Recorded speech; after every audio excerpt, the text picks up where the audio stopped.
السلام علیکم ورحمۃ اللہ وبرکاتہ۔ بسم اللہ الرحمن الرحیم۔ آن لائن عربی لکھنا پڑھنا بولنا سیکھیں ہماری یوٹیوب چینل سے، جس میں نحو، صرف، ترکیب، انشاء، ترجمہ قرآن حدیث وغیرہ کے اسباق ہوں گے۔ اس سے پہلے سبق میں ہم نے موصوف صفت کے بارے میں جانا۔ آج کے سبق میں ہم جانیں گے مضاف و مضاف الیہ کسے کہتے ہیں، اور مضاف و مضاف الیہ بنانے کا طریقہ اور اس کے قاعدے کیا ہیں۔ یہ ہم آج کے اس یوٹیوب چینل پر جانیں گے۔ مضاف اور مضاف الیہ کا بیان۔ مضاف وہ اسم ہے جس کی اضافت دوسرے کی طرف کی جائے۔ مضاف الیہ وہ اسم ہے جس کی طرف اضافت کی جائے، جیسے باب الحجرۃ کمرے کا دروازہ، کراسۃ التلمیذ طالب علم کی کاپی۔ باب اور کراسۃ مضاف ہیں کیونکہ بابن کی اضافت حجرت کی طرف کی گئی اور کراسۃ کی اضافت تلمیذ کی طرف کی گئی ہے۔ یہ بھی واضح رہے کہ مضاف و مضاف الیہ دونوں مل کر مرکب ناقص ہوتے ہیں، یعنی ایسا جملہ ہوتے ہیں جس سے پوری بات واضح نہیں ہوتی ہے، ان سے پوری بات سمجھ میں نہیں آتی، اور دونوں مل کر مبتدا یا خبر یعنی جملے کا صرف ایک جز ہوتے ہیں۔ اب اگر اس جملے کو مرکب تام بنانا چاہیں تو مبتدا یا خبر الگ سے ذکر کرنی پڑے گی، جیسے باب الحجرۃ مفتوحۃ کمرے کا دروازہ کھلا ہوا ہے، کراسۃ التلمیذ جدیدۃ طالب علم کی کاپی نئی ہے، زید تلمیذ المدرسۃ زید مدرسے کا طالب علم ہے، زینب معلمۃ المدرسۃ زینب مدرسے کی استانی ہے۔ پہلی دونوں مثالوں میں باب الحجرۃ اور کراسۃ التلمیذ مبتدا ہیں اور مفتوح اور جدیدۃ خبر ہیں۔ مضاف مضاف الیہ ہو کر یہ مبتدا بن رہے ہیں۔ باب الحجرۃ باب مضاف اور الحجرہ مضاف الیہ مضاف الیہ ہو کر یہ بن جاتے ہیں مبتدا۔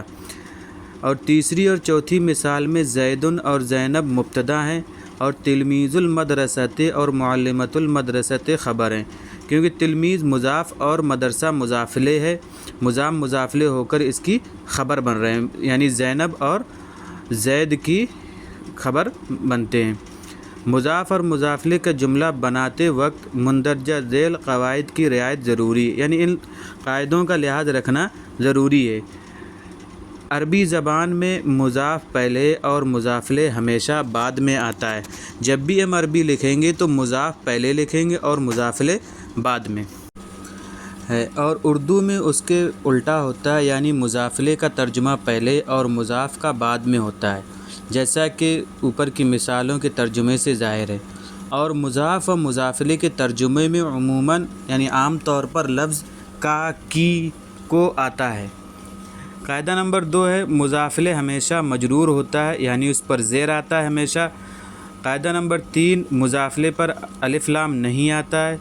قاعدہ نمبر 4 خبر کے ذکر کرنے میں ہمیشہ مبتدا مضاف کی رعایت کی جاتی ہے، یعنی جیسا مضاف ہوگا وہی اس کی مبتدا بنے گا، یعنی مضاف اگر مذکر ہے تو خبر بھی مذکر، اور مضاف اگر مؤنث ہے تو خبر بھی مؤنث ہوگی، جیسے غلام زید قائم زید کا غلام کھڑا ہے، نافذۃ الفصل مفتوحۃ درسگاہ کی کھڑکی کھلی ہوئی ہے۔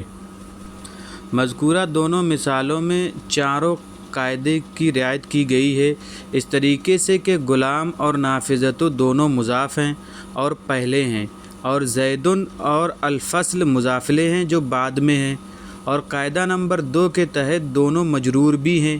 اسی طریقے سے جو دونوں لفظ مضاف بن رہے ہیں ان پر الف لام بھی داخل نہیں ہے۔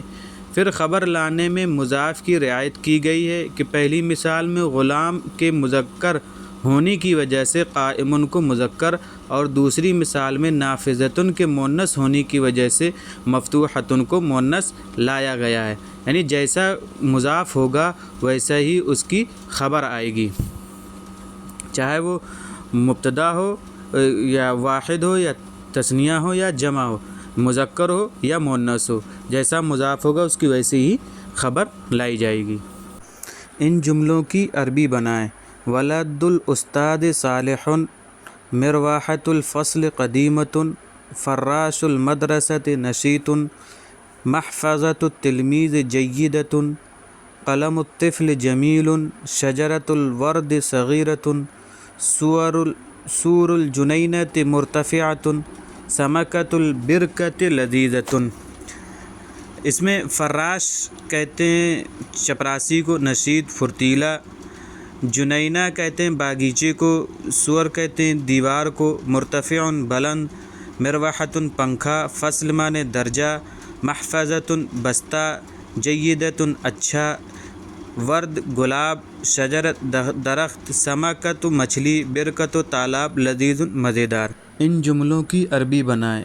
مدرسے کا باغیچہ بڑا ہے، نہر کا پانی صاف ستھرا ہے، لڑکے کی کاپی خوبصورت ہے، کمرے کا دروازہ بند ہے، استاذ کا قلم پرانا ہے، باغیچے کا مالی سست ہے، درسگاہ کی تپائی بڑی ہے یعنی کلاس کی، کھڑکی کا پردہ نیا ہے، دفتر کی قالین عمدہ ہے، مدرسے کا کتب خانہ بڑا ہے۔ باغیچے کی عربی گزر چکی۔ نہرن کے معنی نہر آتے ہیں، صاف معنی صافن، کاپی کی گزر چکی، خوبصورت کی گزر چکی، دروازے کی حجرتن کمرہ، بابن دروازہ، بند مغلق اور پرانا قدیم، مالی وہی فراش کا لفظ استعمال کریں گے، درسگاہ کلاس یعنی الفصل کا استعمال کریں گے، تپائی من ضادتن میم نون ضاد دال تا، کھڑکی کا پردہ، نافذۃ کھڑکی، پردہ ستار سین تا الف اور را، نیا جیدۃ، دفتر المکتب، قالین حصیرۃ ہا صاد یا را تا، عمدہ رائعۃ را الف حمزہ عین گولتا، کتب خانہ المکتبۃ۔ مندرجہ ذیل الفاظ کو مضاف بنا کر جملوں میں استعمال کریں۔ مصباح معنی چراغ، شارع معنی سڑک، سمکۃ پیچھے گزر چکا، برکۃ پیچھے گزر چکا، سمکۃ مچھلی، برکۃ تالاب۔ فتحۃ کشادگی کے آتے ہیں، کسی بھی چیز کی کشادگی ہو، مال کی کشادگی وغیرہ۔ السیارۃ گاڑی، سائق ڈرائیور، الفصل درجہ، القلم قلم، جنینۃ باغیچہ۔ ان لفظوں کو مضاف بنا کر جملوں میں استعمال کریں۔ ان الفاظ کے ذریعے سے مرکب اضافی کے جملے بنائیں یعنی مضاف کے جملے بنائیں۔ الفرس گھوڑا، الحجرۃ کمرہ، الکأس گلاس، العذب میٹھا، السقف چھت، اللمعان چمک، السیر چلنا، الجناح بازو، خرطوم سونڈ، الزجاج کانچ، العنان لگام، الماء پانی، القطار ٹرین، الصوم رمضان، الصوم روزہ، الباب دروازہ، الطیر پرندہ۔ ان الفاظ کے مرکب اضافی کے جملے بنائیں۔ مندرجہ ذیل اردو کے جملوں کی عربی بنائیں مضاف کی، یعنی تمام جملے جو ہیں مضاف کے ہیں، ان کو عربی میں ٹرانسلیٹ کریں۔ تاروں کی چمک، تارے نجوم، چمک کی گزر چکی، سورج، الشمس گرمی، حرن آسمان عربی ہے، رنگ لون، باغ حدیقۃ، منظر خود عربی ہے، پھول، ازہار مہک، رائحۃ ہرن، الظبی تازہ والا، ذا با یا، شکار صید صاد یا دال، پرندے کا گوشت کی عربی آتی لحم، بندوقیہ خود عربی ہے، چاندی آتی الفضۃ فا ضاد گولتا، گھڑی کی گزر چکی، الساعۃ لوہا، الحدید حدید، صندوق عربی ہے، اخلاق کی پاکیزگی، طہارت، تازہ والا، تا چھوٹا ہا الف را گولتا، مومن کے ارادے، عزائم عین زا الف حمزہ میم، غلبۃ غلبہ، رضا خوشنودی، را ضاد الف، الرب۔ ان اردو کے جملوں کا ترجمہ کریں۔ جو کہ مضافلے بنیں گے۔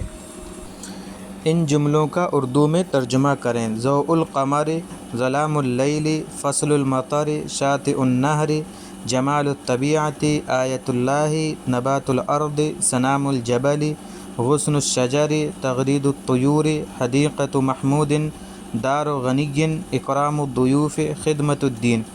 ضوء کہتے ہیں روشنی کو، قمر کہتے ہیں چاند کو، ظلام کہتے ہیں تاریکی کو، لیل کہتے ہیں رات کو، فصل کہتے ہیں موسم کو، المطر کہتے ہیں بارش کو، شاطئ کہتے ہیں کنارے کو، نہر نہر، جمال معنی خوبصورتی، طبیعت فطرت، آیت نشانی، نبات معنی پودا، الارض معنی زمین، سنام معنی چوٹی، جبل معنی پہاڑ، غصن معنی ٹہنی، شجر معنی درخت، تغرید معنی چہچہانا، طیور پرندے، حدیقۃ باغ، دار معنی گھر، غنی معنی مالدار، اکرام ضیوف مہمان، خدمت دین۔ ان کا ترجمہ کریں۔ کبھی کبھی مضافلے اس میں ظاہر نہیں ہوتا ہے بلکہ ضمیریں ہوتی ہیں۔ جو ضمیریں مضافلے ہوتی ہیں وہ یہ ہیں: ہا ہما ہم، ہا ہما ہن، کا کما کم، کے کما کننا، یا نا۔ ہو واحد مذکر غائب کے لیے ہے، ہما تثنیہ مذکر غائب کے لیے ہے، ہم جمع مذکر غائب کے لیے ہے۔ یہ ضمیروں کا نقشہ ہے۔ مذکر کے لیے کس طریقے سے استعمال ہوگا، مؤنث کے لیے کس طریقے سے استعمال ہوگا، غائب کے لیے کون سے آئیں گے، مخاطب کے لیے کون سا، اور متکلم کے لیے کون سا آئے گا۔ غائب کہتے ہیں جو پیچھے گزر چکا ہے نہیں، موجود نہیں ہے۔ مخاطب کہتے ہیں جو سامنے ہے۔ متکلم کہتے ہیں خود بولنے والا۔ ہم جمع مذکر غائب کے لیے، ہا الف واحد مؤنث غائب کے لیے، ہما تثنیہ مؤنث غائب کے لیے، ہنہ جمع مؤنث غائب کے لیے، کا واحد مذکر حاضر کے لیے، کما تثنیہ مذکر حاضر کے لیے، کم جمع مذکر حاضر کے لیے، کی واحد مؤنث حاضر کے لیے، کما تثنیہ مؤنث حاضر کے لیے۔ کما مذکر اور مؤنث دونوں کے لیے استعمال ہوتا ہے۔ کنہ جمع مؤنث حاضر کے لیے، یا واحد متکلم کے لیے یعنی میرے لیے، نا جمع متکلم کے لیے یعنی ہم سب کے لیے۔ ان ضمیروں سے پہلے آنے والا لفظ چونکہ مضاف ہوتا ہے اس لیے کبھی بھی اس پر الف لام نہیں آئے گا۔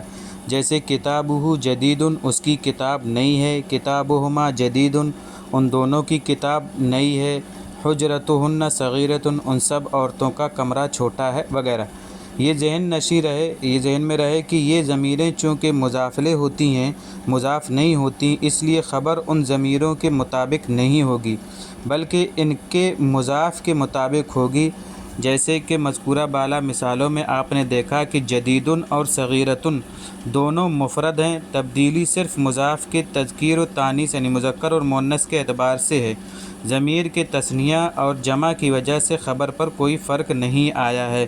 دیکھیے کتابہما اور حجرتہن میں کتاب واحد ہے تو خبر بھی اس کی واحد ہے، نہ کہ ضمیر کے مطابق، کیونکہ ضمیر یہاں ہما ہے، ہما کے اعتبار سے جدیدن نہیں لایا گیا ہے، اس طریقے سے نہیں لائے جائیں گے۔